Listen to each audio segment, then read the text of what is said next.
ડભોઈ તાલુકાના થુવાવી ગામે પ્રીમિયર લીગની ફાઇનલ મેચનું આયોજન કરવામાં આવ્યું।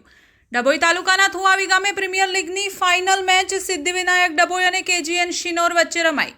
ડભોઈ તાલુકાના થુવાવી ગામે સ્થાનિક યુવકો દ્વારા પ્રીમિયર લીગનું સુંદર આયોજન કરવામાં આવ્યું હતું। 3 માસના પ્રીમિયર લીગના 500 ઉપરાંત જુદી જુદી ટીમોએ ક્રિકેટ ટુર્નામેન્ટમાં ભાગ લીધો હતો।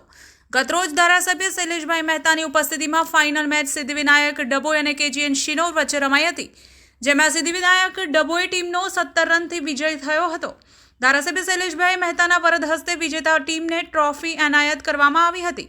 સમગ્ર આયોજન સ્થાનિક યુવકો હાર્દિક પટેલ, મહિપાલ ચાવડા અને જય પટેલ દ્વારા કરાયું હતું। ધારાસભ્ય શૈલેષભાઈ મહેતાએ સુંદર આયોજન બદલ શુભેચ્છા પાઠવી હતી અને આ જ રીતે યુવકો રમતગમત ક્ષેત્રમાં પ્રદર્શન કરે તે માટે શુભેચ્છાઓ પાઠવી હતી। ડભોઈ નગરપાલિકા પ્રમુખ બિરેન શાહ સહિત ગામના આગેવાનો ઉપસ્થિત રહ્યા હતા। Navpravah Gujarat news Dabhoi. Thuvavi premier league લગભગ 100 દિવસ જેટલી આ ટુર્નામેન્ટ ચાલી છે અને 500 જેટલી ટીમોએ આમાં ભાગ લીધો છે।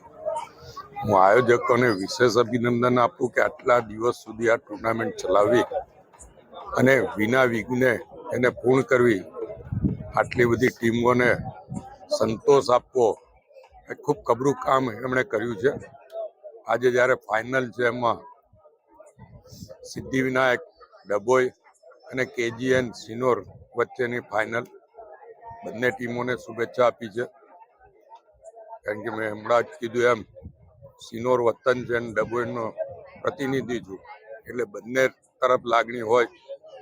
બંને ટીમોને શુભેચ્છા આપવી પડે અને બંને ટીમના ખેલાડીઓ રમતવીરોને શોભે એવી રીતે સ્પોર્ટ્સમેન સ્પિરિટથી અહીંયા રમ્યા છે, એટલે ખાસ વિશેષ અભિનંદન આપવા પડે।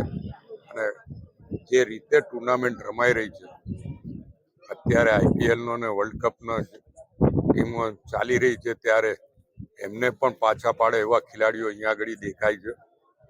10 ઓવરમાં 156 જેટલા રન બનાવીને ટીમ જ્યારે આવતી હોય ત્યારે સ્વાભાવિક છે કે સતત 10 ઓવરની આ ટાર્ગેટ એચીવ કરવો એ પણ ખૂબ અગત્યનું છે। ત્યારે બંને ટીમો સુંદર રીતે આ ટાર્ગેટ પૂરો પાડે છે, એટલે અભિનંદન, શુભેચ્છા।